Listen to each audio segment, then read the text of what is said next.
Bom dia, bom dia, bom dia.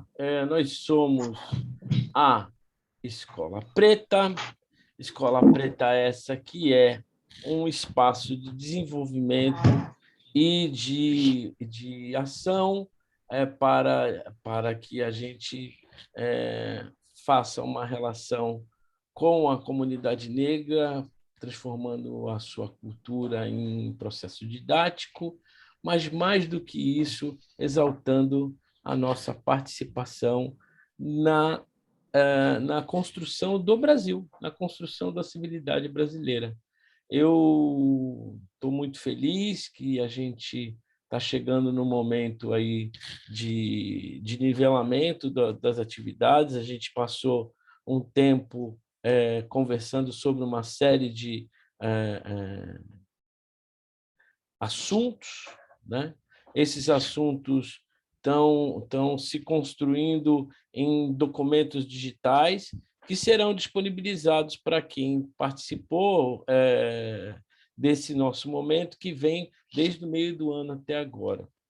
Hoje, por mais uma vez, quem terá a tarefa de fazer provocações com vocês sou eu, Renato Azevedo.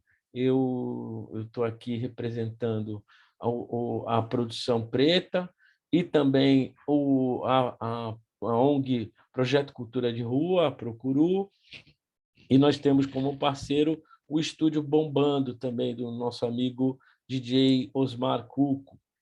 E hoje, né, como ficou estabelecido para a gente, nós vamos falar sobre a evolução legislativa antirracista, mas é lógico que a gente não pode deixar de mencionar algumas coisas do nosso passado que não é tão longínquo assim.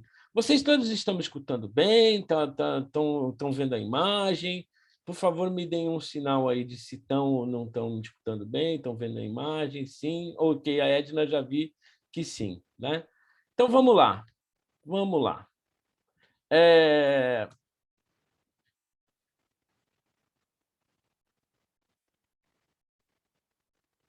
vamos lá.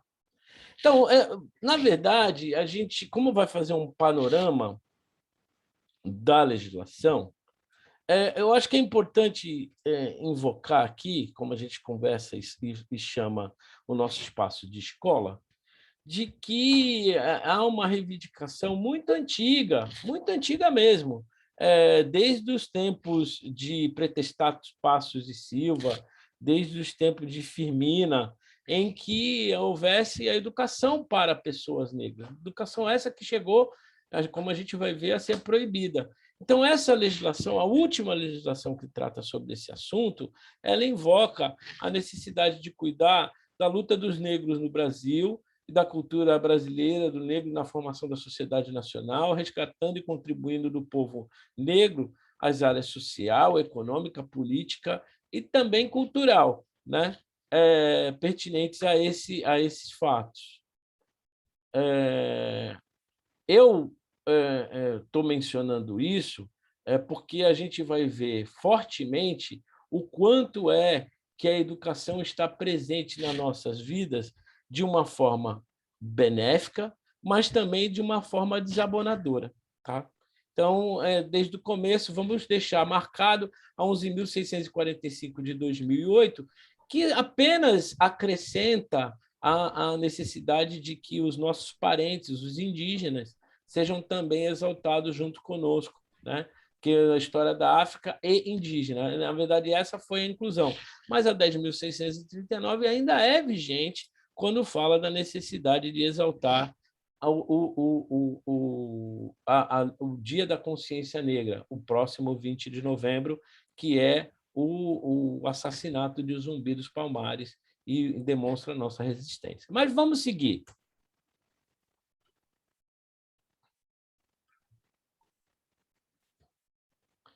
É importante, desde já, que a gente saiba o porquê que é tão disputado, né, o espaço da cultura. Às vezes a gente fica imaginando que a cultura é um espaço de entretenimento, é um espaço, na verdade, sim, de entretenimento, mas é um espaço de poder. O povo, né, brasileiro, ele se constitui, ele se estabelece a partir de uma construção em que a nação brasileira, a partir de uma construção que inclui o povo, a cultura e o território. Então, dentro da cultura, ela é formador da nossa civilidade. Não há como desligar isso. O sotaque faz parte da nossa cultura, a nossa vestimenta, a forma como a gente come, a língua que a gente tem no Brasil, que, na verdade, não só é a língua portuguesa, nós temos mais de 240 línguas, incluindo as indígenas, incluindo as estrangeiras em alguns pontos no Brasil que são mais faladas. E com tudo isso, a formação do povo ela se faz a partir da cultura. Não dá para a gente poder se desligar dos aspectos disso. E uma das facetas da cultura brasileira é a construção das suas leis. Leis essas que são combinados. São combinados que são feitos nos diversos níveis da nação, né? Seja ele municipal, estadual ou federal. Nós não vamos tratar aqui do Pacto Federativo, porque senão a gente teria que ficar um tempo de escola preta só falando sobre isso. Mas é importante dizer que há uma hierarquia e há espaços em que há competências de umas ou de outras. Aqui nós vamos falar de competências de leis federais e vamos falar de competências de leis estaduais que afetaram o processo de civilidade da comunidade negra. Seguindo. Então, o primeiro legislação que afetou o processo da civilidade da população negra foi uma legislação que veio de Portugal. Todos sabem aqui que houve a ocupação portuguesa no Brasil, né? Falar de descobrimento simplesmente desconhecer um pouco de história, mas nessa ocupação vieram as leis, que uma bem marcante, que foi que justificou, inclusive, não só no Brasil, mas em todo o mundo, a escravização. É importante dizer que há uma pesquisa muito forte que fundamenta o Educafro, que fala sobre as leis, os 7 atos legislativos que fundaram a situação de escravização no Brasil e, quiçá, no mundo. E a primeira delas é justamente essa, que eu passo a ler apenas em parte, porque é algo que ficou estabelecido por Dom Afonso V de Portugal e que foi uma ordem que veio de uma bula papal essa de um Papa Nicolau V, em 1452. Então, antes do achamento do Brasil, já tinha essa ordem.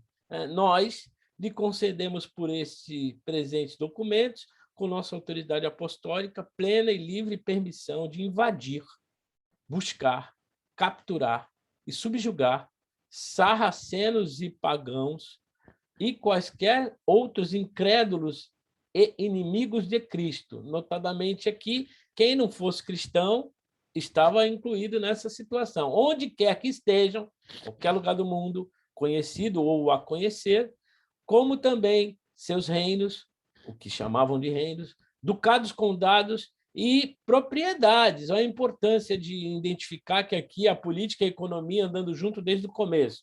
E reduzir suas pessoas à perpétua escravidão.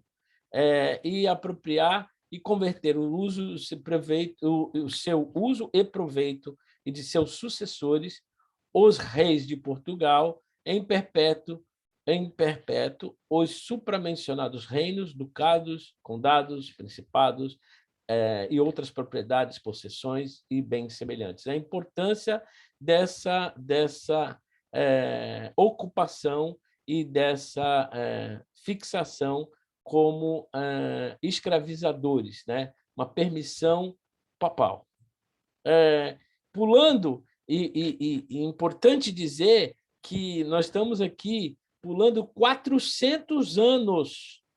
Em 400 anos, já na época, em 1837, nós estamos no Império Brasileiro. E em 14 de janeiro de 1837, dentro do que se estabelecia na primeira Constituição do Império Brasileiro, tinha algo que ainda era muito assemelhado àquilo que estava ali estabelecido, que era manter a ignorância, a falta, a impropriedade da educação, e que é um bem cultural importantíssimo, dos africanos, e sejam eles libertos ou ainda escravos.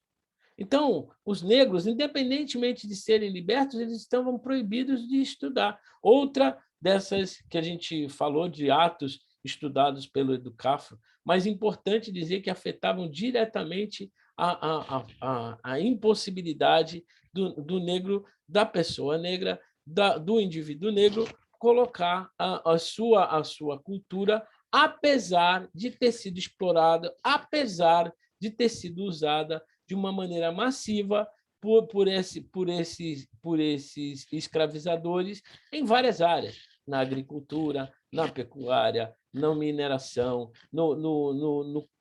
em várias áreas do período colonial e imperial. O café.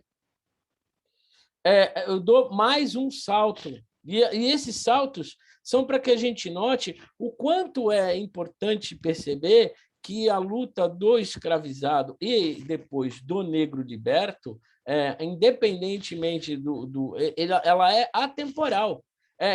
Ainda em 1978, isso quer dizer, nós demos um salto aqui de mais de um século, a gente tinha dado um salto de 400 anos, agora estamos dando um salto de mais de um século. E ainda havia, ou há, neste momento, uma grande discussão sobre o problema da discriminação racial no Brasil. Em dia 7 de julho de 1978, houve uma grande manifestação no teatro, na frente do Teatro Municipal de São Paulo. Algumas pessoas aqui conhecem bem essa manifestação, de 20 mil pessoas, em que se debatia, se discutia o 13 de maio, né? Essa legislação que se diz que houve a libertação dos escravos, que de libertação não tem, no máximo a liberação dos escravizados que ainda estavam no cativeiro por uma força de que não dava mais para segurar, com tanta pressão internacional e interna dos abolicionistas e das diversas formas como a gente se defendeu dessa escravização. E esse dia, por esse movimento, passou a ser considerada pela população negra como um dia nacional de denúncia contra o racismo, não mais como o dia da liberação, da libertação dos escravos, mas o Dia Nacional de Denúncia contra o Racismo, segundo o movimento negro. Então, essa pressão, esse desenvolvimento, essa necessidade veio da nossa cultura, da nossa pressão cultural, da nossa pressão política, para que houvesse toda essa discussão. Em 1995, houve uma grande marcha pela cidadania e pela vida no dia 20 de novembro. Aí, 30 mil pessoas se reuniram em Brasília, que marcou o ato dos 300 anos do assassinato de Zumbi dos Palmares. Neste momento, esta data foi transformada no Dia Nacional da Consciência Negra. Então, o debate de que existe consciência humana... Não, a consciência negra é o grande relevo, porque a consciência humana não está funcionando, né? Ou, pelo menos, a gente prova por esses saltos sobre atos que aconteceram, e diversos foram deixados de fora exatamente para que vocês raciocinem o quanto ainda 1995. A gente começou lá no século XV, e aí nós, já no século XX, ainda no século XX, essa grande luta ainda é super relevante. Aliás, como veremos, no século XXI. As legislações acompanharam exatamente essa dificuldade, né? Se você olhar para as legislações históricas do Brasil, as que são relacionadas à punição de atos contra o racismo, contra a escravização, você vai ver, antes até existiam algumas legislações que vocês bem conhecem e que não estão aqui relacionadas, porque eu dei conta de fixar a ideia a partir de 1888. Mas é importante lembrar que a lei de proibição dos tráficos de escravos usados por Luiz Gama, e 30 anos depois da própria edição da lei, que surgiu em 1830 e foi usada em 1860, 1870, que é a dita lei para inglês ver, a primeira lei para inglês ver, mas quem se utilizou disso, Luiz Gama, conseguiu pelo menos libertar 500 escravizados, sendo 217, se eu não me engano, em terras santistas. E tem a lei do ventre livre, e tem a lei do sexagenário, e tem várias legislações que foram nesse caminho. Porém, olha como é importante perceber que houve também saltos de datas muito distantes. Por exemplo, de 1888 a 1951, nós estamos considerando aí quase 70 anos para que houvesse a primeira definição do racismo como uma contravenção penal. Para quem não sabe, contravenção penal é aquela lei que pune casos de menor potencial ofensivo. Seria o que equivalente à lei de pequenos delitos, tá? E a lei de contravenção penal ainda existe até hoje, só que nessa parte não foi alterada. Mas ainda em 85, olha, 85, 10 anos antes da Marcha de Zumbi, tá? Então agora muito perto de nós e já no período de redemocratização foi mudado essa legislação relacionada à contravenção penal e ainda continuou como contravenção penal, uma lei de menor potencial. Apenas em 1988, na Constituição Federal de 1988, isso quer dizer 100 anos, pouco mais de 100 anos da extinção da escravização, da escravidão do Brasil, é que efetivamente houve uma legislação voltada a esse caso de tratar o racismo como crime. E aí, crime inafiançável, imprescritível, vamos falar sobre isso daqui a pouco, e sujeito a penas de reclusão. Mas isso houve a demora de 100 anos. Só que, apesar de na Constituição Federal falar que é fundamento da República que haja o combate ao racismo, isso está no seu preâmbulo, nos seus artigos 1º, 3º, 4º e também no 5º, como a gente salientou, só em 89, só em 1989, um ano, meses depois, na verdade, da edição da Constituição Federal, que foi no começo do ano de 89, se definiu a punição. Porque até então, racismo era crime, mas não há crime, não há conduta penal possível, né, considerada como capitulada como crime, se não tiver pena. E essa pena só veio depois, né? Essa pena só veio após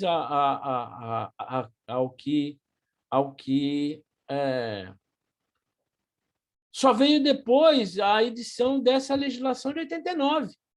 Então, é importante mencionar que como andam e é isso que eu estou querendo demonstrar para vocês, como anda de passos lentos essa nossa legislação, que a partir de 89, digamos, deu uma pequena acelerada, né?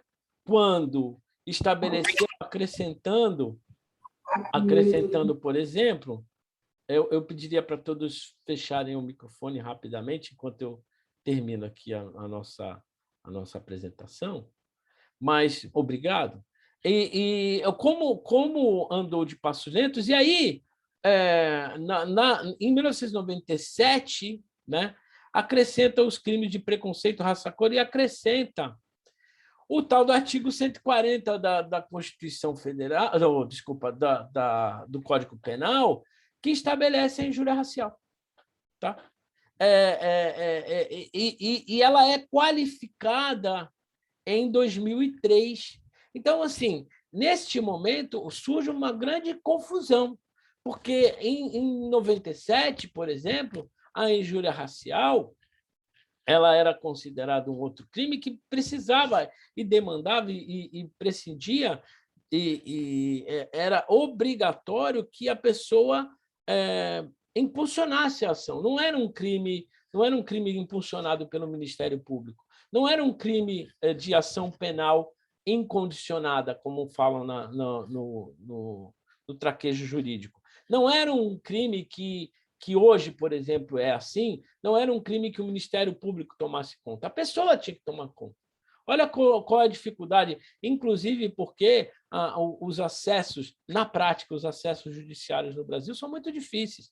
Nós temos uma defasagem muito grande da possibilidade das pessoas irem atrás dos seus direitos. E isso não é novidade para ninguém aqui.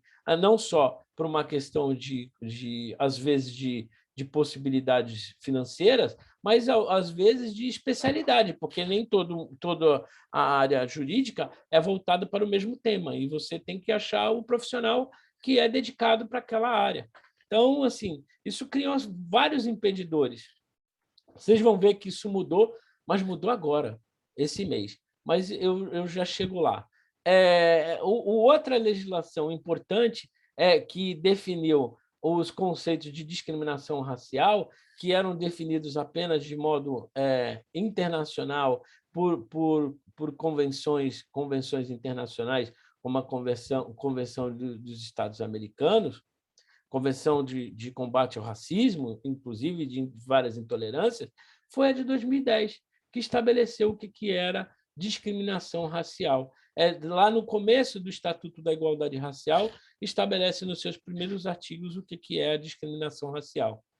E uma legislação super recente, considerando o que a gente está falando, é a de 2012, que estabelece qual é a possibilidade da investigação dos casos de racismo no meio digital.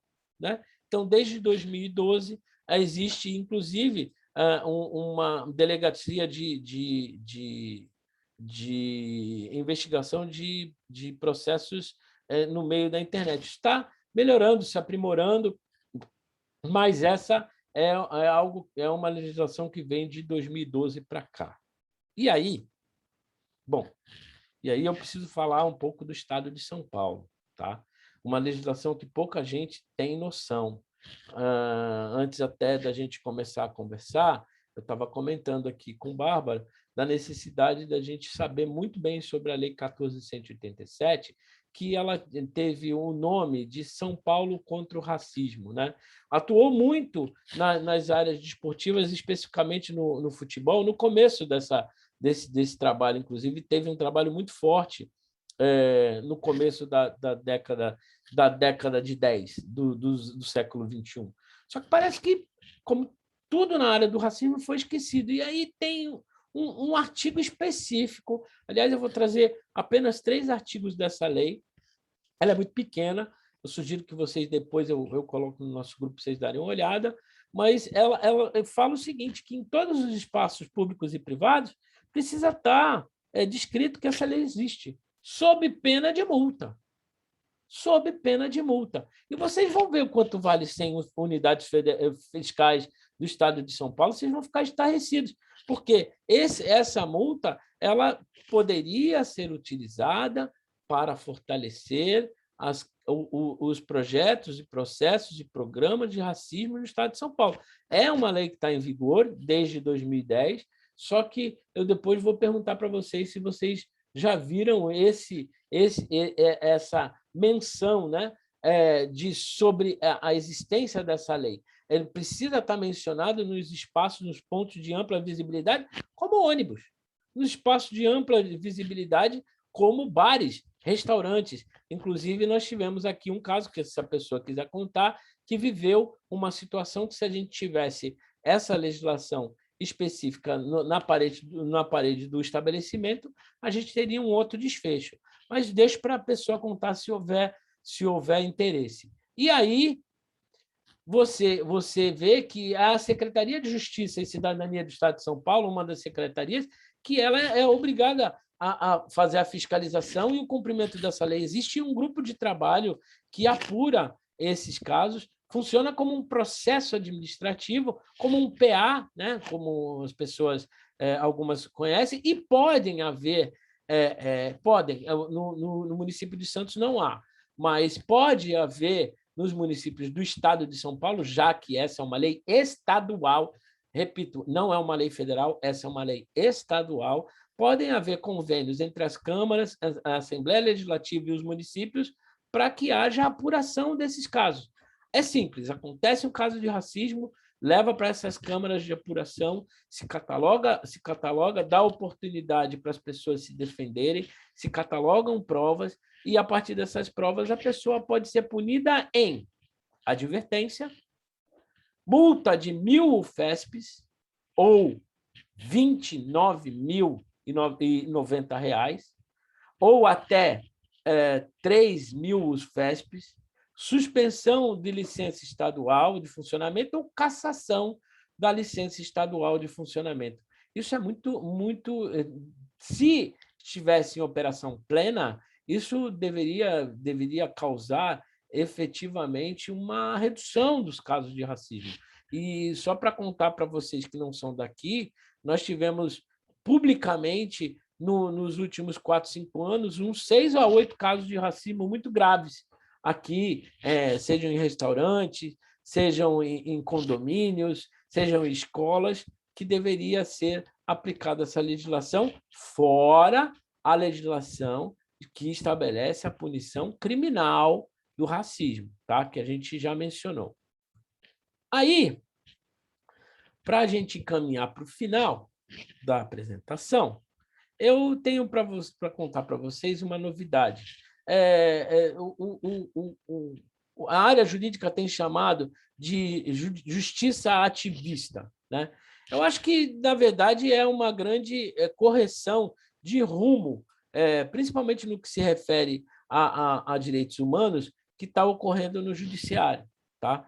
E no dia 28/10 agora, saiu a decisão do HC 154248 do Distrito Federal, em que, por 8 votos, se eu não me engano, 8 não, foram 9 votos, 8 votos a 1, né? E quem votou contra foi o ministro Nunes Marques. 8 votos, o Gilmar Mendes, o Gilmar Mendes não votou, se eu não me engano, e o presidente, que, se eu não salvo melhor juízo, é o Fux, não vota, porque só vota em caso de desempate. Então, são 11 ministros, nós estamos com a falta de um, né? Ministro do Supremo Tribunal Federal, nós estamos falando de decisão do Supremo Tribunal Federal. Então, 8 votaram a favor, um votou contra, um não votou e o outro não vota. Acho que é isso. 8, 1, 9, 1, 10. São 11 ministros, está faltando um que não está instalado. Mas, de qualquer forma, ficou decidido por essa maioria que há racismo no Brasil, reafirmando que há, e é chegada, e é uma chaga, eles chamam de chaga, infame, que marca a interface entre o ontem e o amanhã. Então, hoje existe, e há, segundo a decisão do Edson Fachin, né, segundo a decisão que foi referendada como pela maioria, há uma interface entre ontem e o amanhã. Pode parecer pouco, mas assim, essa decisão, olha o que ela estabeleceu como conceito. Ela estabeleceu como conceito, e agora, de uma forma que a gente chama de súmula de repercussão geral, né, em que todos os tribunais terão que se seguir, todos os tribunais terão que seguir, que racismo consiste em um processo sistemático de discriminação que elege a raça como critério distintivo para estabelecer desvantagens valorativas e materiais. Tá? Que o preconceito racial é um juízo baseado em estereótipos acerca de indivíduos que pertencem a um grupo determinado, um determinado grupo racializado e que pode ou não resultar em práticas discriminatórias. Importante dizer que, nessa decisão do Fachin, 3 cientistas sociais negros foram mencionados. Um foi o Silvio Almeida, né? E o outro foi o Adilson Moreira, ambos são do Mackenzie, ambos são pessoas incríveis, né? E o Edson Fachin fazendo questão de mencionar 2 cientistas negros é muito importante. Faltou uma cientista negra, mas é uma evolução a ser considerada. Eu li a decisão, inclusive deixei, e tem uma mulher mencionada. Eu não sei, sinceramente, se eu estou equivocado, eu não sei se ela é negra. Então, assim, eu sei que esses 2 são, e tem um terceiro que daqui a pouco eu digo para vocês quem é. Tá? Então, aí também tem, nessa mesma decisão, que a discriminação racial, né, a diferença entre preconceito racial, racismo e discriminação racial, é uma atribuição de tratamento diferenciado a membros de um grupo racialmente identificados. Portanto, a discriminação tem como requisito fundamental o poder, ou seja, a possibilidade de efetivo uso da força, sem a qual não é possível atribuir vantagens ou desvantagens por conta da raça. Aquela história de que só tem raça humana, só existe raça humana. Bom, só existe raça humana, efetivamente, quando você está conversando no sentido biológico. Né? No sociológico, não é bem assim, não. E aí você nota exatamente aquela distinção que todos faziam, né? O racismo é para o coletivo, a injúria racial é para o individual. Acabou isso. Desde 28/10/2021, esse entendimento que está sendo orientado para os tribunais de uma forma hierárquica do STF para todos os tribunais do Brasil é que é um crime que tem objetivos concretos da circulação de estereótipos e estigmas raciais ao alcançar destinatário específico, um indivíduo racializado, o que não seria possível sem o seu pertencimento a um grupo social também demarcado pela raça, no sentido sociológico. O argumento de que o racismo se dirige contra um grupo social enquanto a injúria afeta o indivíduo singularmente deve ser afastado. A distinção é uma operação impossível. Essa era a grande trauma que impedia que houvesse a consideração de se tratar de um crime imprescritível. Quer dizer, não se esvai a investigação da conduta com o tempo.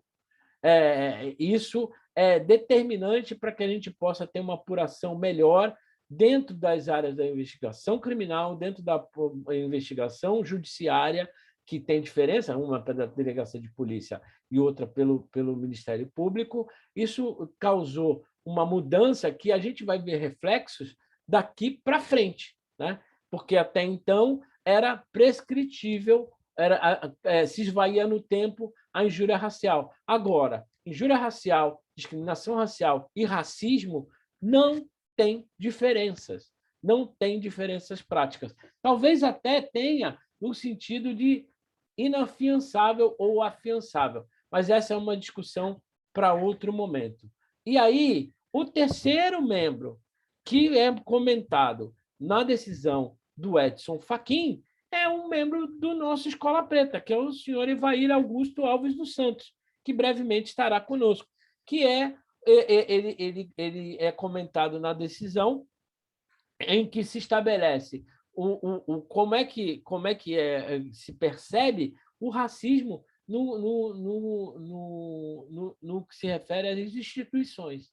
O racismo institucional é revelado através de mecanismos e estratégias presentes nas instituições públicas, explícitos ou não, e na privada também, mas explícitos ou não, que dificulta a presença de negros nesses espaços, de modo que o acesso é dificultado não por normas e regras escritas e visíveis, mas por obstáculos formais presentes nas relações sociais que se reproduzem nos espaços institucionais e públicos. Então, aí nós ficamos as nossas homenagens a essa lavra desses ministros, né? Excetuando Nunes Marques, que votou contra, e também a esses pesquisadores negros, sendo um deles um dos nossos parceiros aqui na Escola Preta. E aí a gente volta à ideia de que a gente precisa construir esse mandamento, ou melhor, esses espaços de educação, não só dentro da escola, mas também fora, porque há uma defasagem muito grande entre o que se decide nas altas cortes e o que se decide numa delegacia de polícia. Enquanto houver esse espaço, esse abismo, né, a gente vai continuar tendo uma baixa possibilidade de investigação e uma baixa configuração dos casos de racismo, sejam eles no âmbito criminal, sejam eles no âmbito administrativo. E, com isso, eu encerro a apresentação provocativa. Espero não tê-los cansado, né? E fico à disposição para questionamentos. Depois eu deixo à disposição esse slide na nossa Escola Preta, tá? Fiquem tranquilos. Fiquem à vontade. Hoje agora é com vocês. Renato, eu queria perguntar o seguinte: você falou 7 atos legislativos lá, você vai dizer quais são? Então, na verdade, a Ou educar. se isso é importante. Não, então, como eu queria fazer uma aproximação dos nossos dias, se eu falasse só dos 7 atos, né, eu ia ficar só falando deles, né? Mas eles têm a ver, por exemplo, com algo que eu falei, que é o Dum Diversas, que é a bula papal, tá? Sim. Eles têm a ver com a Lei de Terras, que eu não falei aqui, que estabelece, mas isso estabelece, por exemplo, o racismo ambiental começa daí, tá? Então, quando e se a gente falar sobre o racismo ambiental, a Lei de Terras tem a ver. A Previdência Social, se você prestar atenção, ela tem uma data, né? Uma data de início. Coincidentemente, ou não, a data de início da lei do sexagenário é muito semelhante à Previdência Social. Coincidentemente ou não. Tá? Os 60 anos são mencionados lá na lei do sexagenário. Certo? E isso tem a ver com essa memória disruptiva, essa memória destrutiva da cultura negra, né? Para mim, salário é uma nova forma de algema, sabe? Para mim, Renato, salário é uma nova forma de algema. Eu não sei como remuneraria as pessoas, mas basicamente o salário mínimo até 3 salários mínimos infelizmente é indignante no Brasil, sabe? A gente já tem contas aí que o salário mínimo brasileiro teria que ser basicamente uns 5 a 6 mil reais. Então, e não são contas progressistas, não. São contas conservadoras. Tá? Então, de qualquer forma, mais uma das leis que estabelecem os 7 atos, já que essa foi o seu questionamento, é a lei do ventre livre, que é um outro absurdo, que você estabelece que uma criança, bom dia, Perfeito, perfeito, minha amiga Thaís, fica tranquila. Que estabelece, por exemplo, que uma criança fica atrelada à sua mãe até os 8 anos de idade. Então, os 7 atos têm a ver com atos legislativos que formaram um histórico de base da escravização e da manutenção do branqueamento. Por exemplo, a lei de imigração, que é outro dos 7 atos, sabe? Então, isso, na verdade, é algo que a gente teria que ter uma atividade para falar sobre, mas não chegaríamos ao objetivo real, que é a gente perceber o quanto, mesmo esses 2 atos que eu falei, que é o do diversas e o impedimento aliás, a equiparação do negro com a pessoa com doença infecciosa, lepra, por exemplo, que até hoje, né, afetam a nossa legislação. E, pelo jeito, apenas o Supremo Tribunal Federal está dando conta, infelizmente, de fazer essas reversões de uma maneira mais efetiva. Não sei Não, se... eu entendi. Não, sim, eu entendi como você fez o link e entendi também porque você pulou, inclusive você justificou, que era para chegar nos dias de hoje no Faquin, né? Que para mim assim foi muito importante essa colocação toda, né? Porque a hora que você começa a colocar essa coisa, sabe, de como ela vem sendo estruturada em termos de data, eu que sou, acho que é mais velha aqui do grupo, né, que tenho 71 anos, eu fiquei pensando, pera lá, sabe? Em 1951 que foi definido o racismo, eu já tinha 1 ano de idade, antes disso isso não era nem definido, né? Depois de 89, né, que teve alguma pena, eu penso assim, mas como, gente? Eu já tinha 39 anos de idade, nada era, sabe? E ninguém era punido se. Então, sabe, como é que é essa. As punições Parece chato as essa coisa punições, das leis, as punições eram mas é raras, importante. as punições eram raras, desde 51 raras, e ainda são, tá? Ainda são raras, mas elas tinham uma baixa a punição era de pequeno potencial ofensivo. A partir de 1988 é que se transformou em algo que pode haver uma prisão. E hoje a prisão pode ser de 2 a 5 anos e multa. Tá? Então, assim, é importante não existir. Existia, na verdade, uma permissão para caçar negros, depois um nada, depois uma baixa punição, depois uma punição um pouquinho mais estruturada, mas com a diferença entre injúria racial e racismo, e agora nós temos injúria racial e racismo equiparados desde 28/10/2021. Tá? Isso quer dizer, tem 6 dias, 8 dias. Por isso que é importante essa discussão da educação para o pessoal mais jovem hoje, porque é um movimento que foi tão lento, né? E por hoje, pelo menos, a gente tem a sorte de poder ouvir. Quer dizer, eu ainda tenho a sorte de poder entender um pouco, né? Por isso é que isso tem que ser discutido e divulgado cada vez mais, né? Entre os jovens e nas escolas mesmo, né? Eu queria escutar mais gente. Obrigada.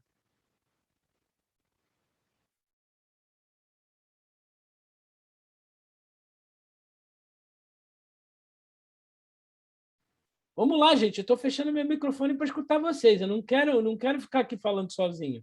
Nem eu com a Ideli. Eu sei que o papo está bom comigo com a Ideli, mas é dinâmico aqui. A gente precisa saber, principalmente de quem está aí desde o começo, o que achou, o que não achou. Ah, Renato, você falou um monte de bobagem.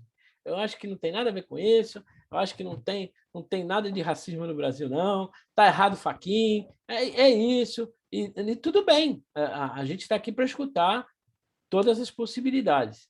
Quem vem lá, por favor, abram o microfone.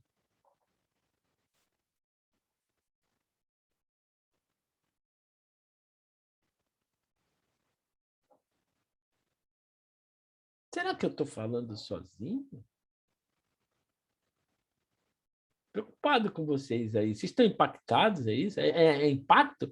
Ou tipo, não entendi nada, não sei o que ele falou um monte de juridiquês. Eu tentei falar o mínimo de juridiquês possível. Oi, eu vou ser bem sincera. Deixa eu pegar meu fone. Vocês não estão me ouvindo, né? Estou ouvindo bem, amiga. Bem, bem.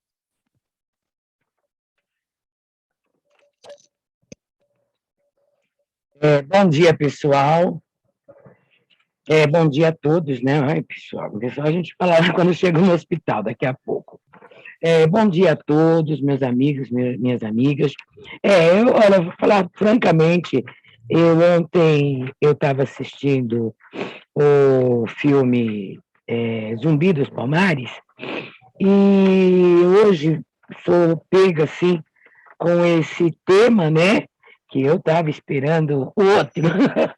Então, eu estava já fazendo até minhas perguntas. O que é mulherismo? Qual a diferença com o feminismo? Aí, de repente, vem você com esse tema, que realmente eu estou impactada, sim, porque me revolta, entendeu? Essa lei do ventre livre é uma lei que eu vejo que ela atua até hoje, porque o negrinho preto que está ali brincando na comunidade, alguém denuncia, a criancinha é recolhida, fica aonde? Fica à mercê das autoridades. E muitos pais e avós que tomam conta não têm condições de reverter e trazê-los para casa. Aí você vê essa lei que você falou, que também permeia até hoje, né?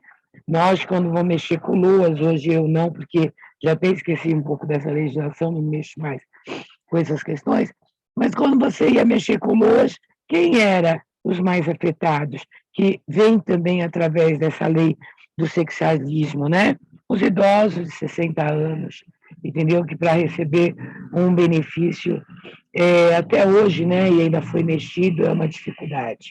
Você vê que nós temos muitos moradores de rua que poderiam estar recebendo esse benefício e estar numa condições de um albergue, algum lugar que desse para ele sobreviver. Então, é uma lei que, essa lei de terra, você veja que ela vem antes, muito antes da acho que da abolição da escravatura. Nós, negros, vivemos essa situação até hoje. Você vê que há 30 e poucos anos atrás, minha mãe conseguiu adquirir um apartamento qual ela reside hoje na Coab, entendeu? Que foi muito sacrifício. Era muitas madrugadas aqui no Angabaú, na fila, para fazer a inscrição. E ela sendo analfabeta, aí ela levava, a gente tinha que ir todos juntos, porque não tinha com quem deixar as crianças, porque minha mãe tinha hora para ir, depois de lá ela tinha que trabalhar, então eu tinha que retornar com os meus 3 irmãos pequenos. Então você veja, essa lei de terra, ela não deu possibilidade para nenhum negro, vamos dizer, da época que acabou a abolição, entendeu? A gente viu nesse 4 de novembro, né? Muito se falar sobre isso, nessa questão das favelas, que eu também, muita gente me criticou há anos atrás, porque eu não entrava na minha cabeça comunidade. Comunidade, que para mim uma comunidade é uma coisa ali unida, que todo mundo trabalha, uma associação. Agora, chamar a favela de comunidade, onde órgãos públicos, saneamento básico, ninguém vai lá, as únicas pessoas que foram, porque quando eu era membro espiritual, que eu tinha a minha casa, eu tinha o quê? O Boi Maiado, o Morro da Boa Esperança, Divinéia, olha, eu vou dizer, acho que umas 4, 5 favelas que frequentavam a minha casa, porque eu adentrava dentro desses locais. E com o passar dos anos, começou a vir quem? O pessoal do comando. Então, você tinha que, olha, vou fazer uma homenagem às crianças, você tinha que pedir permissão. Então, para mim, era favela, não era comunidade. Comunidade, a gente pode trabalhar livremente. Então, hoje, vendo também o atraso nosso na questão do estudo, a dificuldade que muitos nossos têm para adentrar-se dentro de uma universidade, de uma academia, é muito grande. Se você não tem um padrinho, igual na Zumbi, quando eu fiz, 2008, quem conseguia muitas bolsas era o nosso querido Tobias, que conseguia muitas bolsas, entendeu? Mas através de exames de vestibular. Então, quer dizer, para nós negros, vendo aí você relatando tudo isso, como foi naquela live com a nossa maravilhosa Nair, assim, impactante, para não falar revoltante. Me desculpa ter alongado. Não sei se era isso que...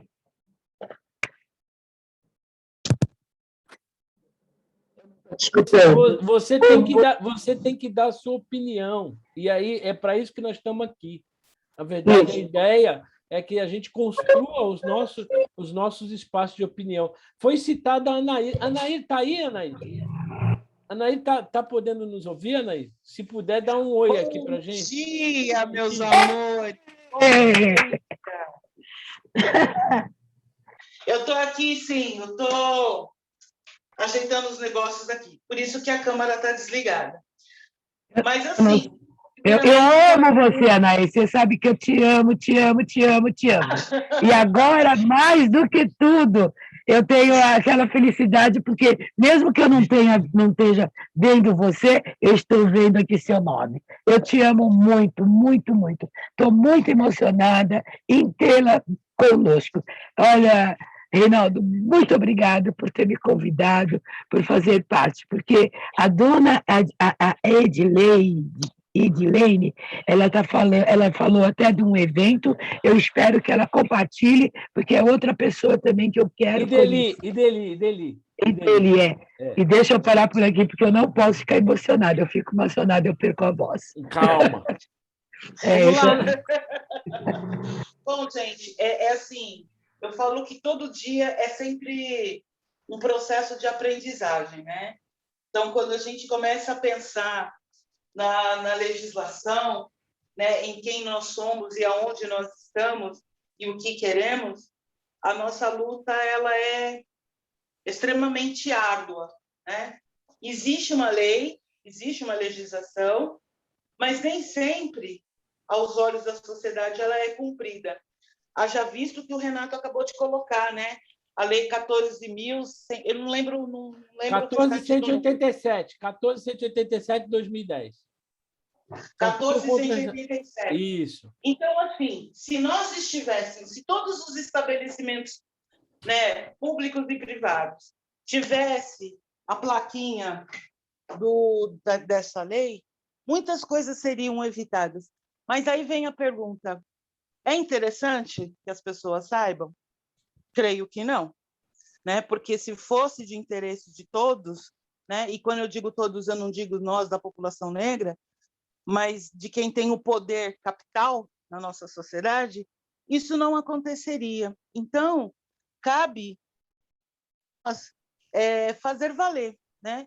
E quando eu digo fazer valer, é em busca dos nossos políticos, dos nossos vereadores, dos nossos deputados, para que essa lei seja de fato cumprida e não seja uma lei só de papel, né? Nós temos a Lei 10.639, que completou 18 anos e ainda continua sendo uma lei que ela é aplicada individualmente.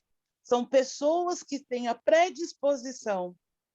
Não há uma inferência, não há uma interferência direta dentro do currículo, quando, na verdade, deveria haver, né? Porque se a gente pensa na formação do povo brasileiro, nós falamos de 3 matrizes: a negra, a indígena e a branca.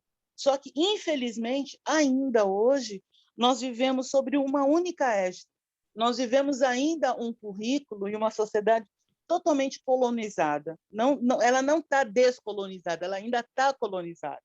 Então, é o nosso papel político fazer essas mudanças. E eu me sinto assim muito gratificada de estar aqui, né? Me sinto muito grata de estar aqui, podendo compartilhar um pouquinho com vocês.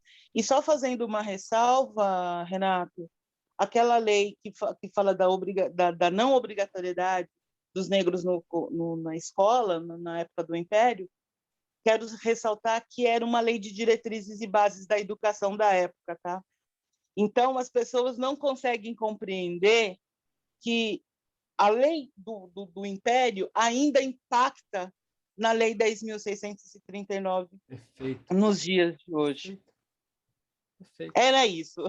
Perfeito. Não, e assim, é ótimo você estar lembrando disso, que se trata de uma lei de diretrizes e bases, se trata de uma lei da educação, porque depois nós ainda tivemos uma no meio do caminho que eu não botei aqui para não chocar, porque eu já falei anteriormente, que era a lei que estabelecia que o Brasil tinha eugenia, que estava dentro da Constituição Federal de 1934, se eu não me engano, que estabelecia o seguinte: olha, o Brasil vai ter que ter, nós estamos caminhando para embranquecer o Brasil.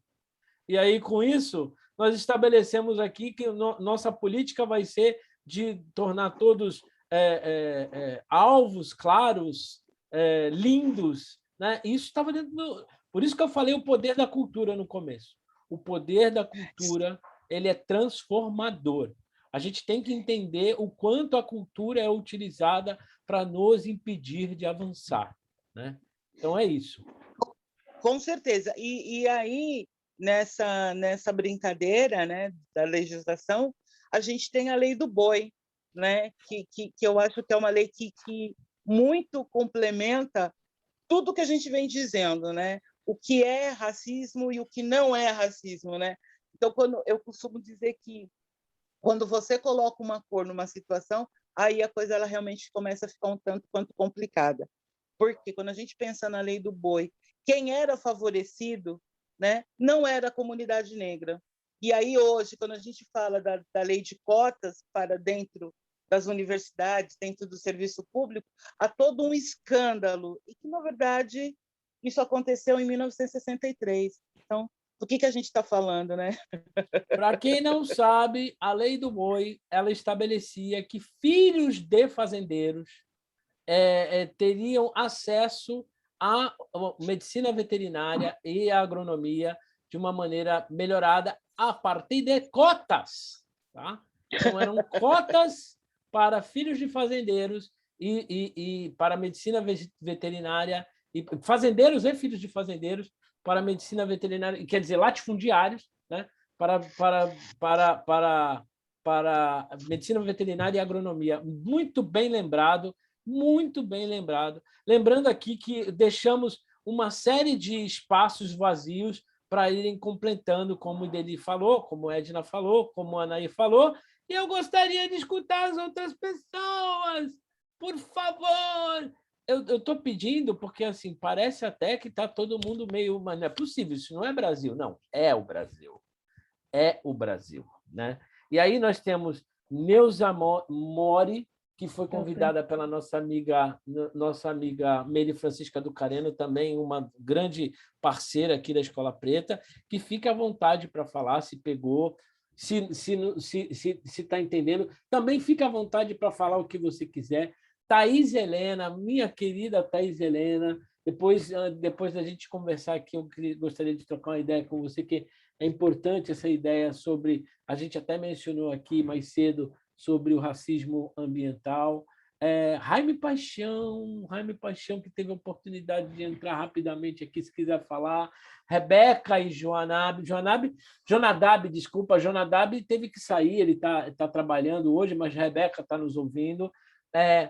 Bárbara, você que está aqui desde o começo nos escutando, você quer dar uma palavrinha? Fiquem à vontade, a gente ainda tem tempo. Eu vou esperar meus amigos e minhas amigas se manifestarem. Tá todo mundo no compasso de espera, tá até com medo disso daí tudo. Vera Balbino, você também que está por aí, por favor, fique à vontade. Eu sei que você chegou por último. A Jaime entra, não entra, sai, mas eu sei que ela está aqui de coração. Se ela também quiser falar, fiquem à vontade. Bom dia. Oi, Vera. Estão me ouvindo? Perfeitamente. Só um minuto.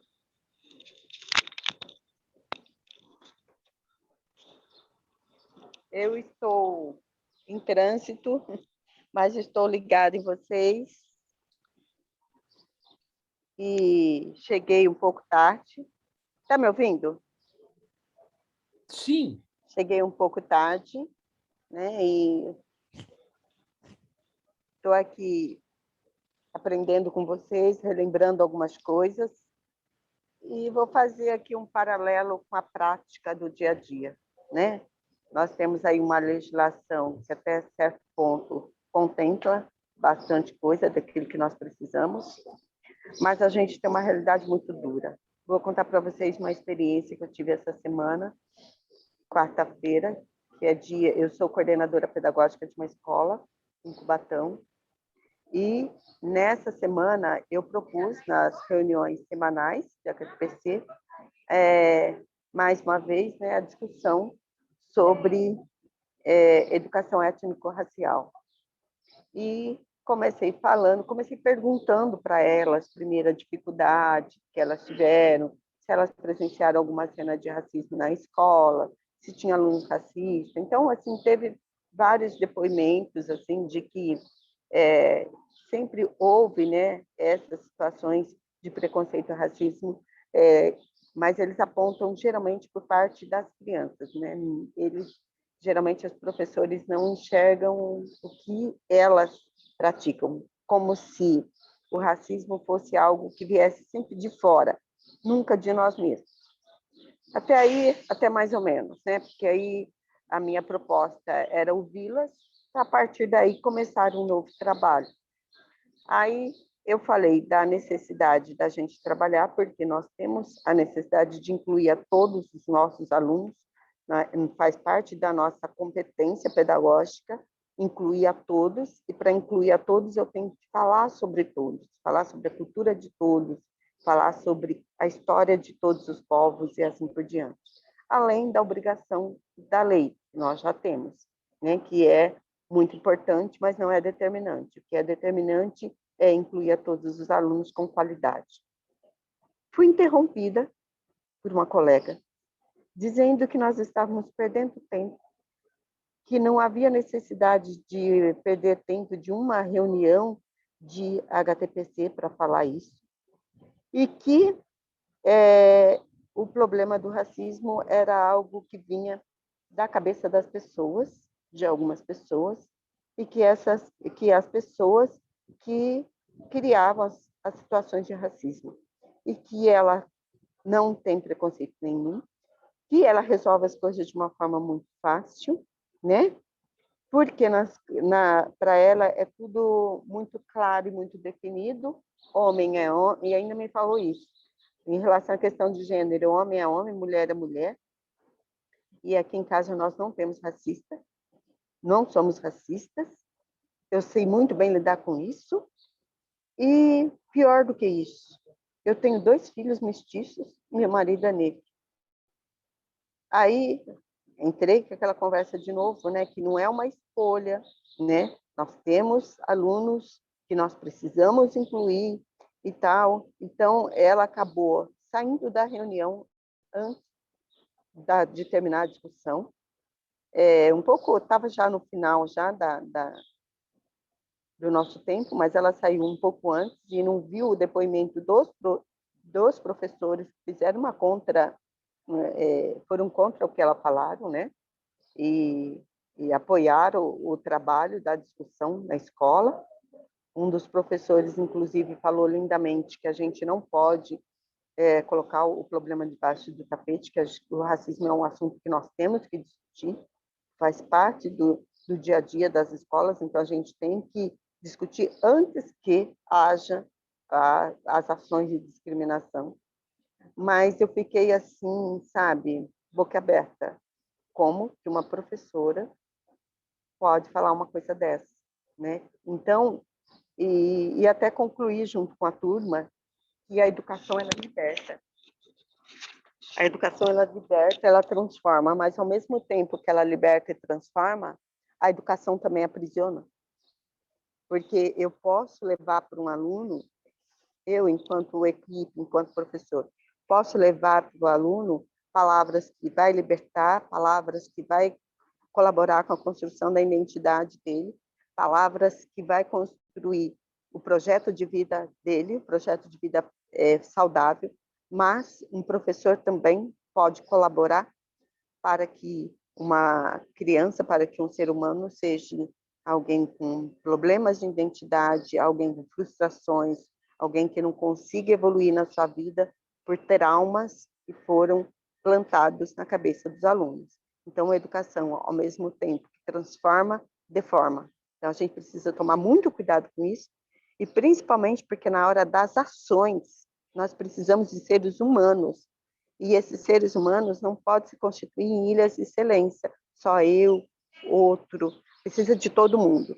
E para que tenha todo mundo, Renato, isso que dói também, é que não adianta só eu e alguns professores, é preciso que a instituição, né, esteja comigo, é preciso que a diretora esteja comigo, é preciso que a supervisão esteja comigo, no dia a dia dessa construção. Não adianta só jogar lá a lei, tem que trabalhar e pronto.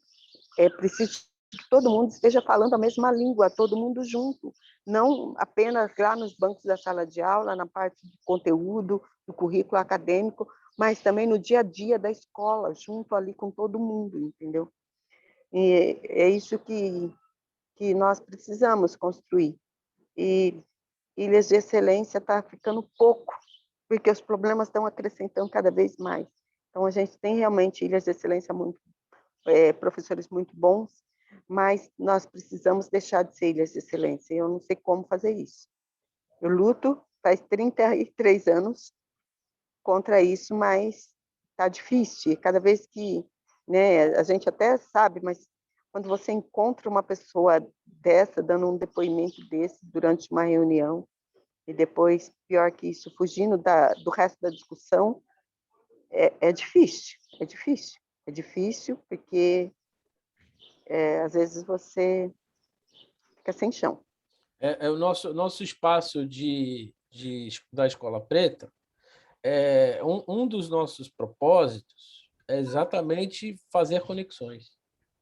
É não transformar... por isso que eu faço questão... Hoje fui eu, né? Amanhã pode ser você, no outro dia pode ser a Nair. E, assim, a ideia inicial foi estabelecer uma relação com algumas pessoas que se predispuseram. Mas isso não impede que a gente construa. Só que, como sempre diz a minha amiga Ideli, que eu sempre retorno nisso, a gente precisa montar isso de uma maneira mais estruturada. E eu sei disso, todos sabemos. Só que, às vezes, a gente não dá prioridade. Então, assim, o que eu proponho para passar para a Nair, que eu sei que ela quer falar, é que a gente faça uma reflexão em dezembro, janeiro, sobre isso. A Escola Preta não é minha, está sendo feita a partir da minha plataforma, mas ela não é minha, tá? Ela é daquelas pessoas que, de uma maneira profissional, quiserem fazer essa transformação. Para isso acontecer, a gente tem que colocar parâmetros. Eu tenho uma sugestão de alguns, mas, como eu disse desde o começo, desde o primeiro dia, nós somos uma plataforma em construção.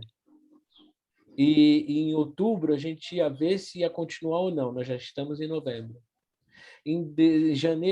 Até janeiro, eu gostaria de combinar com essas 10, com as 25. Nós temos hoje 25 pessoas no grupo, e se Neuza quiser participar também, bem-vinda, porque todo mundo que participa a primeira vez é colocado no grupo. E a gente vê onde é que a gente pode influenciar. Porque existem, do mesmo jeito que eu falei do Supremo Tribunal Federal, para passar realmente para a Nair, existe a decisão do Supremo Tribunal Federal e a delegacia de polícia. É tudo o mesmo sistema. É o sistema de investigação criminal. Só que entre o Supremo Tribunal Federal e a Delegacia de Polícia tem uma vala abissal de informação, de contexto. de falta de pessoalização, porque uma pessoa como essa que você falou, na verdade, está pessoalizando o problema, quando, na verdade, ela não tem nem perspectiva do quanto ela está. Ela não tem a perspectiva do quanto ela está destruindo a vida de pessoas. Anair, fica à vontade. Não dá para ficar calada diante disso. Ô, Vera, eu me coloco à disposição, né? Eu estou em São Paulo, mas Cubatão não é tão longe assim, e eu me coloco à disposição para a gente fazer uma conversa, né? Eu tenho uma experiência longa e larga, né, Renato? Na área da educação, principalmente, mas com recorte na questão de políticas públicas. E toda vez que eu me deparo com professores assim, vem sempre uma pergunta: quem é essa pessoa? Porque ela não se reconhece, né? E à medida em que você não se reconhece, você não consegue reconhecer o outro. Eu até tenho um marido que é escuro, os meus filhos até são mestiços, mas é tanta dor envolvida que você prefere esconder, camuflar, do que trazer à tona. Então, é provocar a ferida.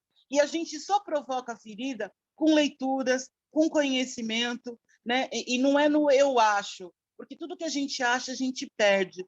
Você tem que ter concretude, você tem que ter conhecimento para fazer a real interferência. E eu digo isso, Vera, com muita, mas com muita tranquilidade, né?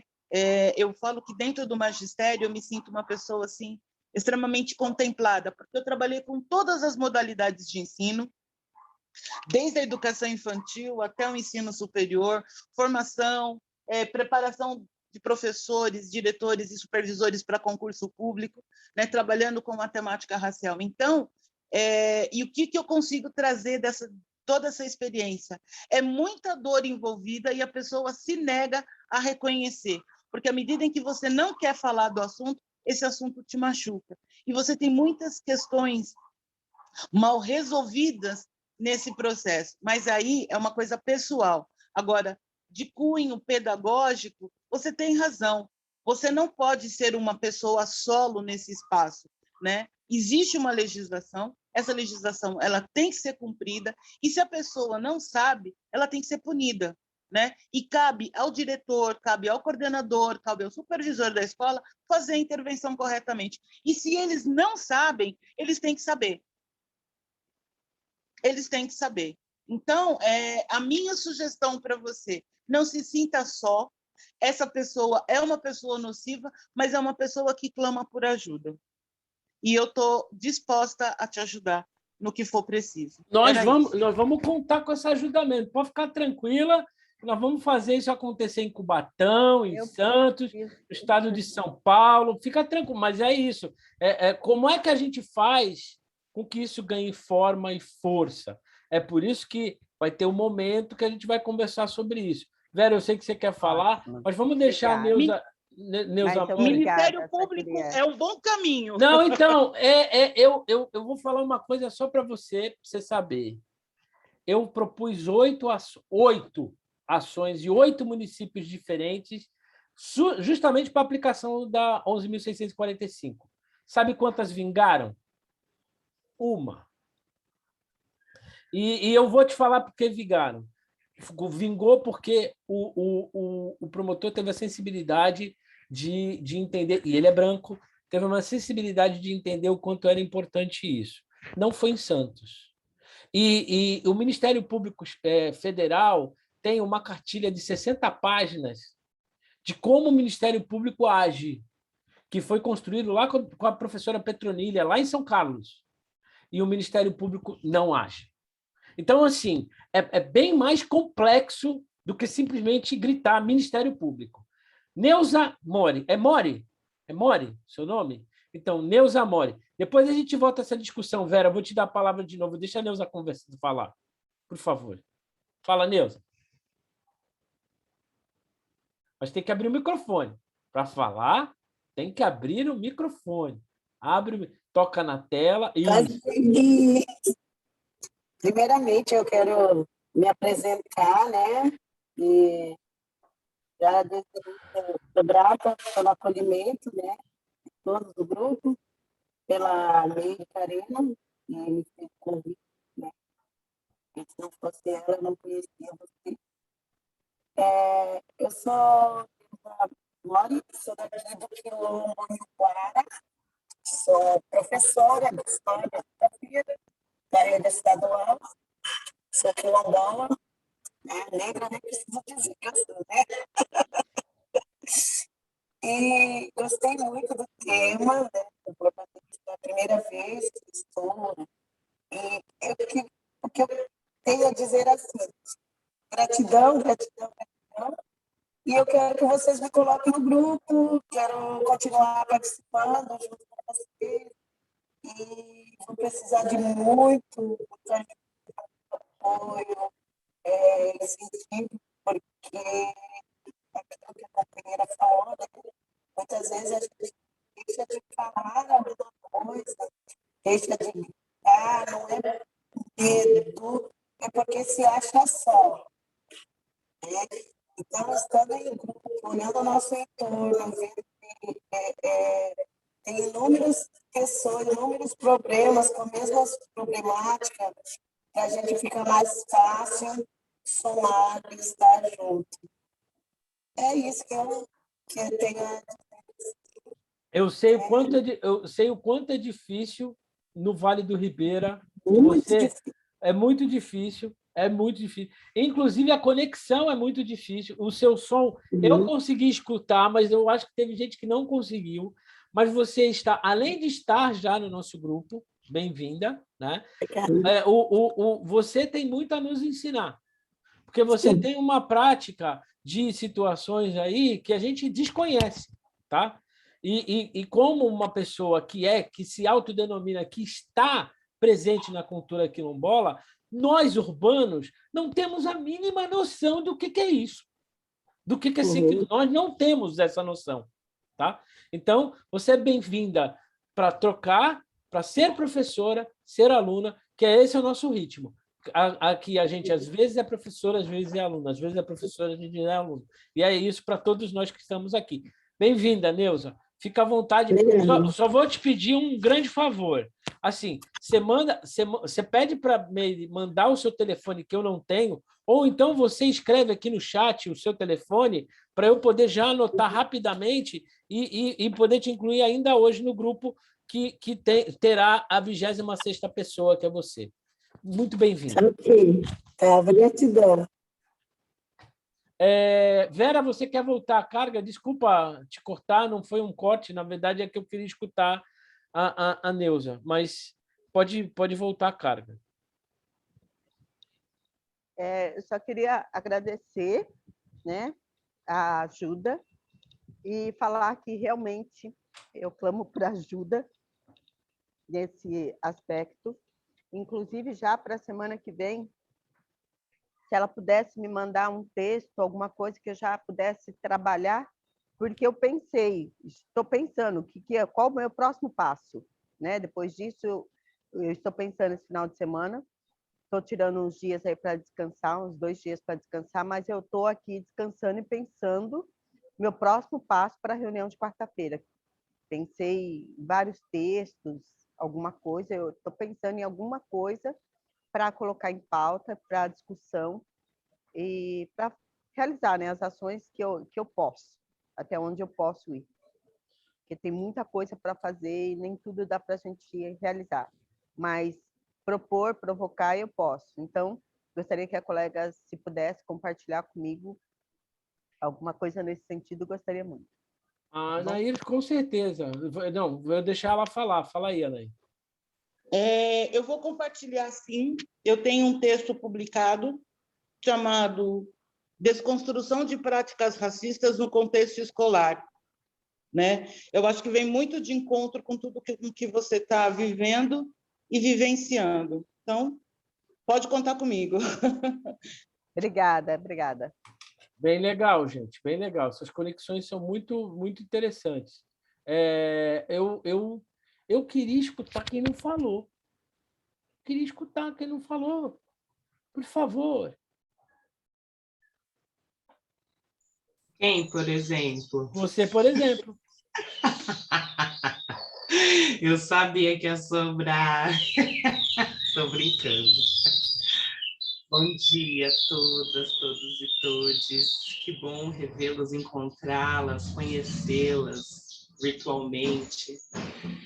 A gente já está num processo, né, tão... Eu não consegui ainda me acostumar com essa questão online, né? Eu sou muito do humano, do abraço, do afeto, do carinho, do olho no olho. Eu sou a Bárbara, estou aqui em Santo André, sou assistente social, trabalho com crianças e adolescentes, e eu não sei ainda qual que é a diferença entre criança, adolescente e adulto, porque tem hora que alguns adultos têm algumas atitudes tão difíceis de lidar. Gente, é tão difícil, né, a gente poder compilar e resumir, né, essas questões em uma frase, não em uma frase, mas assim, sintetizar esse pensamento, né? Eu confesso que eu tenho muita dificuldade em tentar compreender por que a gente tem esse embate tão forte, né? Se nós temos um legislador que é o primeiro que corrompe as leis que ele mesmo assinou. Eu estava assistindo ontem um documentário sobre direitos humanos, e eu faço uma pós-graduação, né, sobre direitos humanos, e eu tenho muita afinidade com direitos humanos. É um tema que vai de encontro com os meus valores de vida, e uma das coisas que me chamou mais a atenção, né, são essas legislações, porque são questões construídas historicamente, baseadas num conceito de dignidade da pessoa humana, e nós somos os primeiros a romper como seres humanos, né? Então, assim, a gente tratar sobre legislação, eu acho que ultrapassa a questão da... Eu acho não, tenho certeza, ultrapassa a questão da apenas legislativa, né? De um cumprimento, né? De uma ordem em progresso que a gente sabe que não existe. E como que eu vou falar uma coisa que eu falei no dia que nós refletimos sobre a questão do mito da democracia racial? Como que eu vou inserir pessoas, né, em processos legislativos, em pautas, né, enquadrar elas em eixos, sendo que elas não participaram desse processo de formação, de construção, né? Então, a educação, para mim, a educação tem que ser a primeira coisa a ser construída nos seres humanos. Porque com a educação, você aprende a cuidar da sua saúde, né? Então, se você aprende a comer melhor, automaticamente o sistema de saúde não vai ficar sobrecarregado como está, porque as pessoas aprenderam. Nós somos uma máquina de aprendizado, né? Nós estamos aqui construindo, reconstruindo e desconstruindo muitas coisas que que nós fomos, né, obrigados a aprender no decorrer das nossas vidas. Então, assim, eu não vim discutir, né, o que a gente estava falando até, né, todas essas contribuições maravilhosas, né, dessas mulheres, de todas essas pessoas que estão aqui, mas eu gostaria de falar nesse sentido dessa reflexão mesmo, né, de nós pensarmos como seres humanos e entender como que a gente vai falar de uma outra pessoa, né, independente de quem seja, se a gente não insere essa pessoa no processo. Nessa questão das políticas públicas, elas são muito desafiadoras, né? Eu trabalho com política pública, né? Eu sou assistente social, e para a gente garantir um direito que está na lei, né, é muito difícil. Por quê? Porque quem garante o direito é o primeiro que viola. E quem vai cobrar ele disso? Né? Quais são as contas que ele vai prestar em relação a isso? E assim, a gente precisa, como ser humano mesmo, refletir muito sobre isso e compreender que está para além do processo legislador. Nós estamos falando de vida, né? E na Declaração Universal de Direitos Humanos, né, a gente está falando em todos os artigos que ele nos propõe, a gente está falando de vida, a vida em primeiro lugar. Então, a educação, eu acho que é o início de tudo, né? Um país que não investe em educação é um país que está fadado ao fracasso, e é fato. A gente teve os problemas triplicados, quadriplicados agora na pandemia, por conta de razões óbvias, as quais, né, muitas pessoas não enxergavam. Por quê? Porque não tiveram essa educação, esse ensino, essa oportunidade. Então, eu acho que é isso. Acho que eu falei muita coisa, eu estou pensando muita coisa. Essa aula de hoje mexeu bastante comigo, porque eu não consigo compreender como que o processo legislativo ele tem que ser ponte, não obstáculo. Né? Ele precisa ser alguma coisa que melhore realmente a vida das pessoas em todos os sentidos. Né? Essa aula que o Renato trouxe, ainda bem que essa aula vai ficar gravada, porque eu amei esse conteúdo que ele trouxe para a gente. Eu não sabia disso, né? De todas essas informações que ele trouxe, eu não sabia disso. Eu estou falando da minha vida. E como que eu não sei, né, do que foi escrito sobre a minha vida, sobre a nossa vida? E por que nós não aprendemos sobre isso?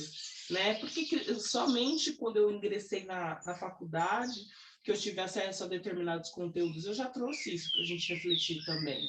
Então, essa luta tem que ser constante, diária, ininterrupta, como a gente já ouviu aqui. Gente, desculpa os passarinhos, tá? É que quando eu ligo o microfone, eles desembestam aqui a falar. Mas que bom que a gente tem essa oportunidade, né? Que a gente saia daqui e que a gente continue fortalecidos, unidos e pensando nesse processo de transformação, porque essa luta tem que ser constante, diária, né? E não tem que ser exceção, tem que ser a regra. Eu penso dessa maneira, tá bom? Obrigada, um beijo. Já falei muito.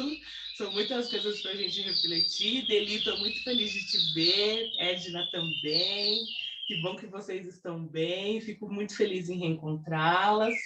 Mas é isso. Acho que são tantos pontos, né, gente, para a gente poder discutir, que eu acho que se a gente ficasse aqui até 2030, nós teríamos assunto. Bom, obrigada. Acho que eu vou ficar por aqui, porque são muitas coisas, né? A gente vai discutindo aí no decorrer do nosso encontro. Obrigada. Bom, como sempre, né? Como sempre, minha amiga dando uma costura, né? Uma costura forte. Isso é importante de tudo que ela falou, tem muita coisa importante, mas educação, união e continuidade são as 3 palavras que eu tiro disso que ela falou. Educação, união, continuidade.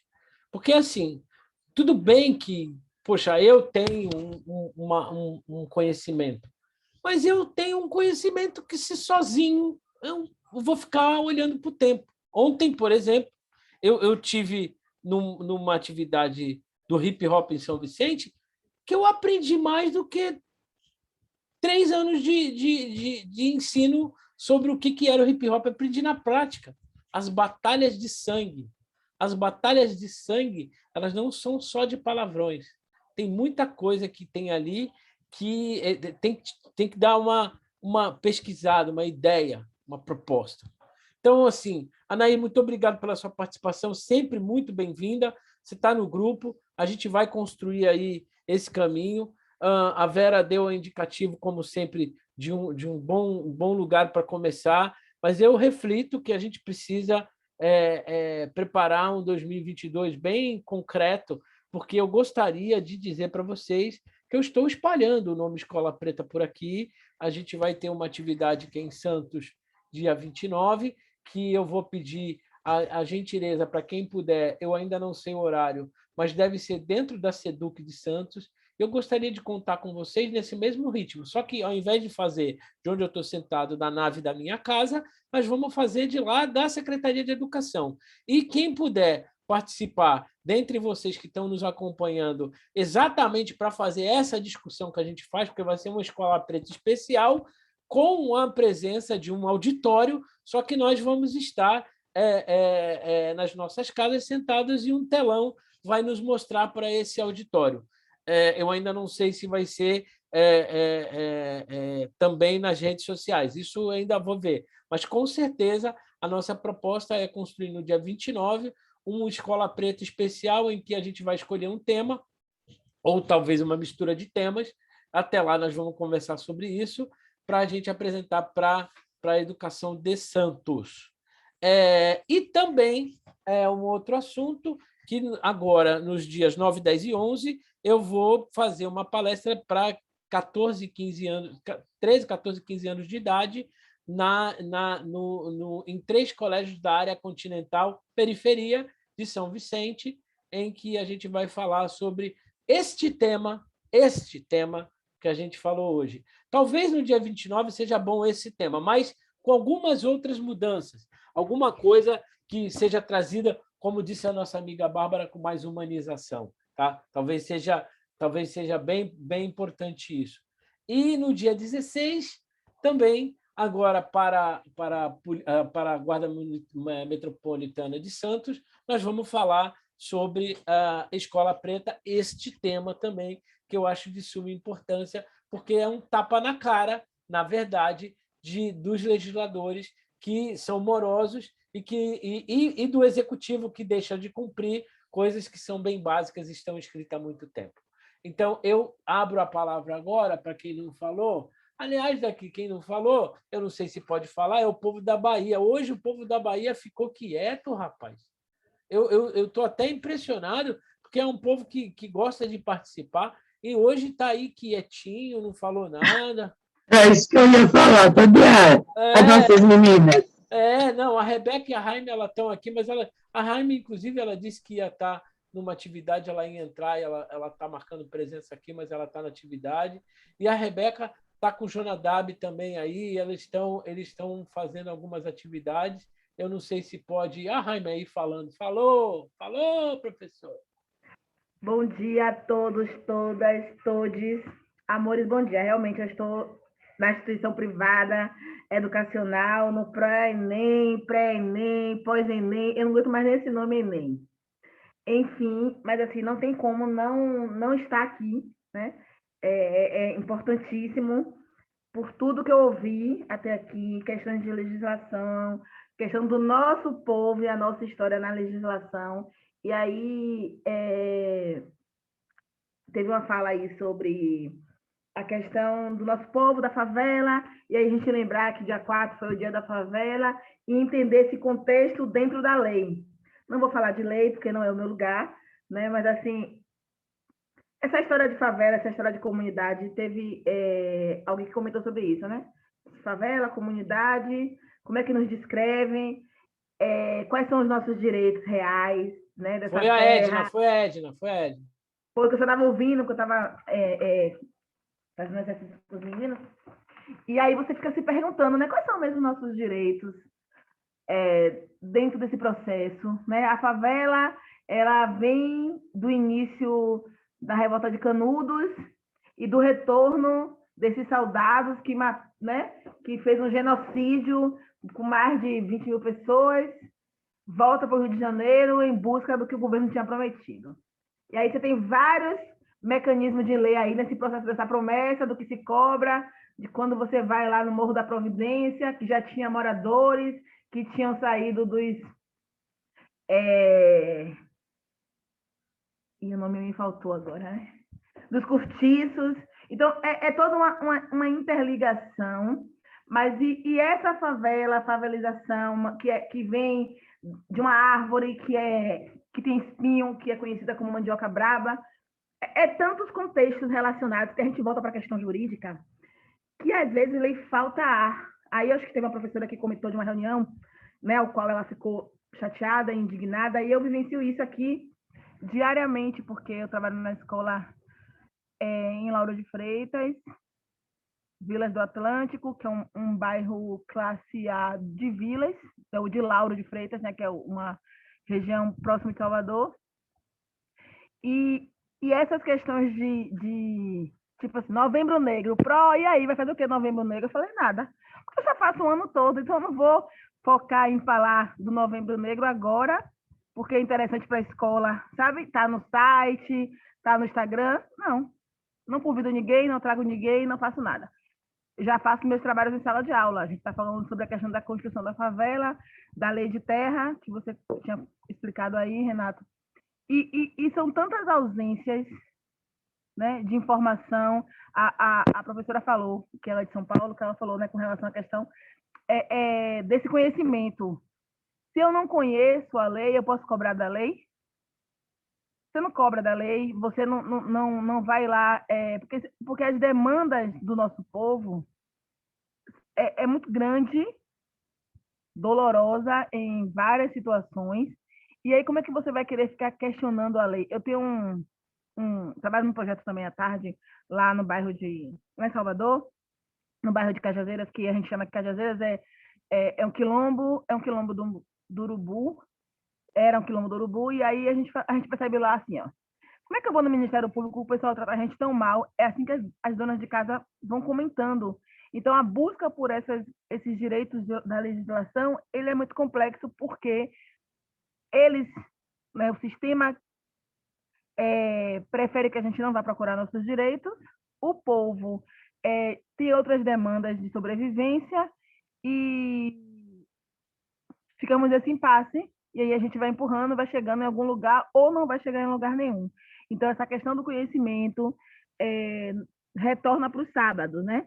Essas discussões dos sábados, ela é fundamental, né? Por conta de que a gente vai percebendo que em Cubatão, que em Santos, que em São Paulo, que no Recôncavo, que em Santa Amaro, Cachoeira, Camaçari, os nossos municípios aqui da Bahia, tem demandas parecidas, tem situações diferentes, mas também tem coisas que a gente vai conseguindo garantir algumas vitórias.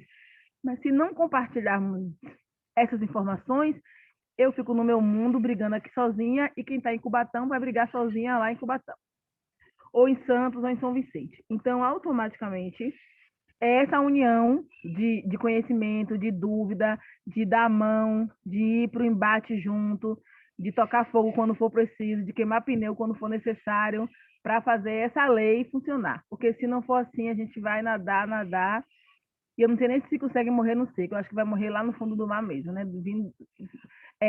Vindo do fundo do mar para o raso para tentar sobreviver, não vai ter esse formato. Então, fazer essa lei funcionar é realmente indo para o embate na junção. Renato disse que a escola não é dele, né? Aqui é coletivo. Então, eu posso usar a escola, como todos os nossos colegas que estão aqui com a gente compartilhando desse momento também. Então, é nosso. E é esse coletivo que a gente precisa ensinar ou mostrar para o nosso povo que dá para utilizar. Então, como é que é o coletivo? O coletivo é quando você entende que você está na academia, graduando, mestrando, doutorando, e volta para um diálogo que as pessoas entendam. Porque voltar com um diálogo de palavras que as pessoas não entendam não vai ajudar muito esse compartilhamento. Então, o coletivo, ele vem disso. E aí eu vou entender que estar na Escola Preta ao sábado de manhã eu estar investindo no meu vizinho, mas em mim. Investindo no meu outro vizinho, mas em mim. Esse compartilhamento que sai daqui para o mundo é coletivo. Então, eu acho que a lei, ela só vai acontecer quando todos. Porque se for um apenas, a gente vai continuar brigando aqui desde o dia 14 de maio de 1888. É isso. Eu não vou falar nada. Eu não vou falar nada. Eu quero escutar. Eu quero escutar para a gente poder... Mas sensacional. Isso é porque ela não escutou tudo. Ela só participou. Né? Sensacional, Raime. Educação, união, compromisso, coletividade, efetividade. É isso que a gente está extraindo. E, assim, na verdade, a gente falou de evolução legislativa para estar construindo algo que a gente ainda não sentou para combinar, porque não adianta ir lá só o pau do pai e brigar, não adianta ele estar lá como bastião do Estatuto da Igualdade Racial e ser o único senador negro da República. Não adianta. A presença no espaço de poder é importante, a presença de efetividade da legislação é importante, mas o mais importante é educar as pessoas. Está sendo feito? Está sendo feito. Mas, como disse a Vera, nós estamos ainda muito em ilhas de excelência. Ilhas de excelência não conseguem construir políticas públicas. A Rebeca sabe disso, todo mundo sabe disso, não conseguem construir. Falar em Rebeca e Thaís Helena, para a gente finalizar, vocês querem dar uma palavra, nossas representantes do povo jovem? Vocês querem? A Thaís, ela teve que sair, ela me informou aqui. E a Rebeca, se quiser finalizar. Mas a Thaís se comprometeu, por exemplo, a no dia 27 trazer a fala sobre o racismo ambiental, viu? Dia 27, no nosso retorno, porque a gente vai parar dia 13, a gente vai parar dia 20, e no dia 27 nós vamos ter a Thaís falando sobre racismo ambiental. Dona Rebeca, a senhora está por aí? Quer dar a sua palavra? Podemos caminhar? Fica à vontade. Agora? Tô. Ótimo, show de bola. Realmente, bom dia, né, a todas, a todos, a todes. Mais uma vez, é de extrema importância, né, e honra estar aqui. E vale ressaltar novamente, né, conhecimentos como esse precisam ser extensivos, compartilhados, generalizados, abertos, escurecidos, principalmente ao nosso povo, né? Ao nosso povo. Nós vivemos sempre na classe dos marginais, dos marginalizados, à margem da sociedade, né? Que, entre aspas, não nos cabe, não nos dá espaço de ocupação. E de saber que esse projeto, né, essa escola, ela, mesmo que virtual, eu sou na pegada de Débora, eu gosto mesmo do toque, do olho no olho, do calor, mas em saber que espaços como esse, mesmo virtual, mesmo com a pandemia, mesmo com todas as nossas atividades pessoais, né, profissionais, estarmos aqui ainda compartilhando disso, é incrível demais. É incrível demais. E fico muito feliz, né, que consegui ainda pegar isso aos 20 anos. Eu sei que nem todos tiveram essa oportunidade, mas eu tive, né? Então eu tenho que arrasar, me orgulhar disso e me achar por isso e agradecer a vocês por isso também. E eu espero que isso tudo passe também, né? Toda essa questão da pandemia e nos marcamos, né? Nos encontremos para fazer um encontro aí babadeiro. Babadeiro, que seja bem babadeiro. Jonadab, quer falar, Jonadab? Jana?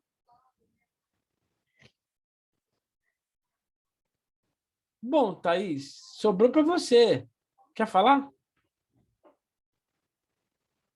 Ou vai escrever?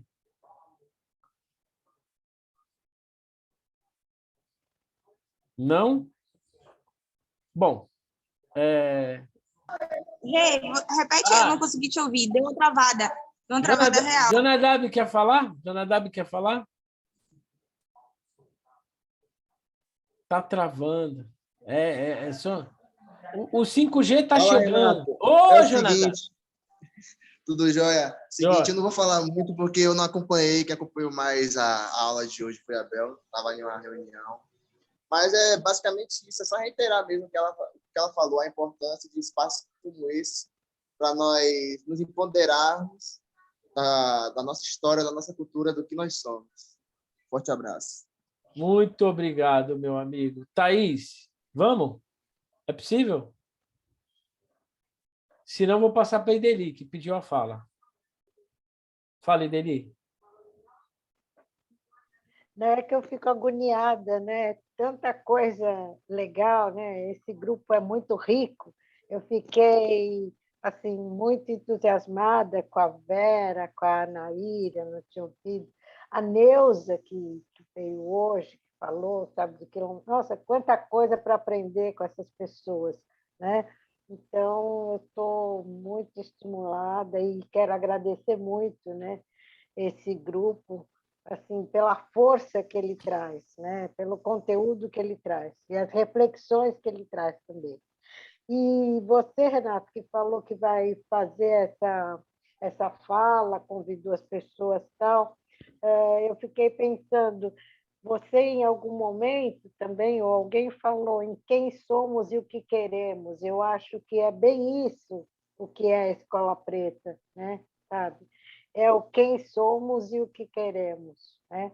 Então, esse quem somos, inclusive, assim, sabe, em vários momentos, né, a gente discutiu nessa programação, né, sabe, esse resultado, né, dessa cultura, sabe, hoje mesmo, quando você trouxe todas essas coisas do legislativo, né, está mostrando para a gente o quem somos, né, e, ao mesmo tempo, você está colocando, né, de uma forma transparente, o que queremos, né? Você falou também uma palavra muito chave.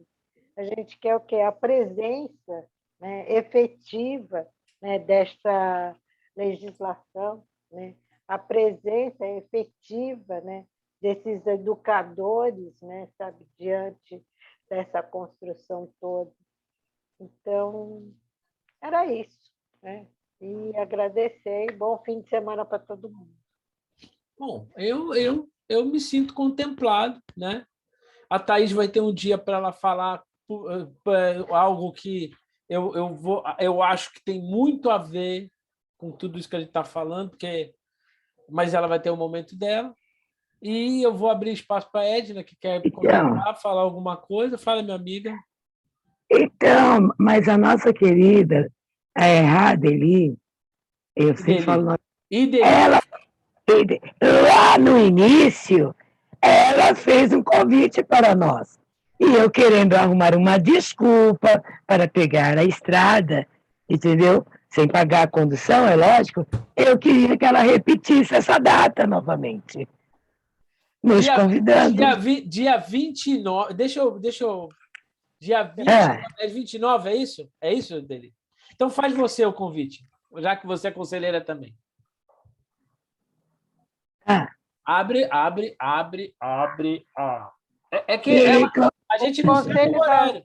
A gente não sabe o horário.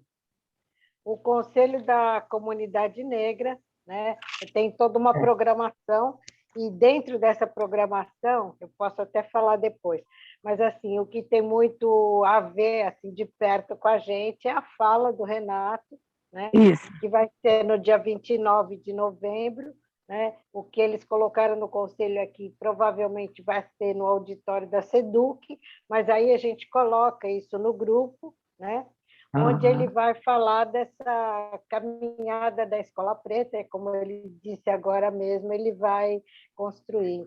Então, é legal que todos nós estejamos, de alguma forma, presentes, né?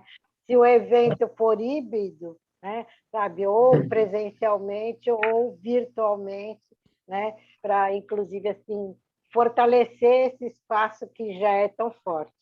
Independente desse dia especial, né, que é o nosso Renato Azevedo, desde o dia 18 vai ter uma programação, depois no dia 20, na Praça do Zumbi, mas aí a gente também coloca no grupo, porque o Renato vai ter acesso a toda essa programação, então o grupo, estando aberto ou não, ele vai colocar isso.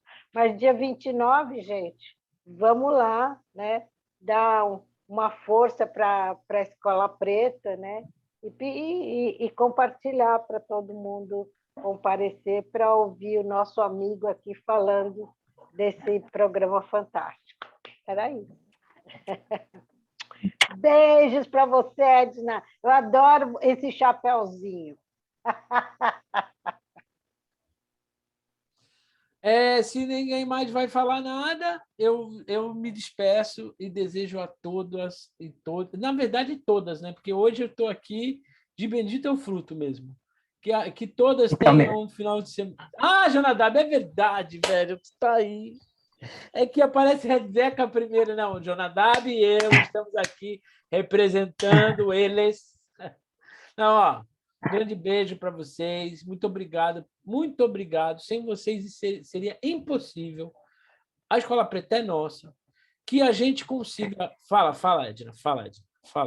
Então, é uma cobrança, né? Tá. Olha, eu queria ouvir a primeira... Não tem nada a ver, mas é um tema aqui que eu vi na minha cabeça. Eu queria ouvir a primeira participação minha quando você me convidou, porque Esse eu chorava muito, acho que eu chorava mais do que a Bárbara, né? E graças a Deus hoje nós superamos, hein, Bárbara? Não choramos! Só alegria! Eu queria ver, ela está gravada. Essa participação está gravada. E assim, eu já fiz um ensaio, eu vou até colocar no grupo esse ensaio novamente, das gravações. O que eu estou fazendo? Agora, eu estou editando, e até o final de dezembro vai ser editado, tá?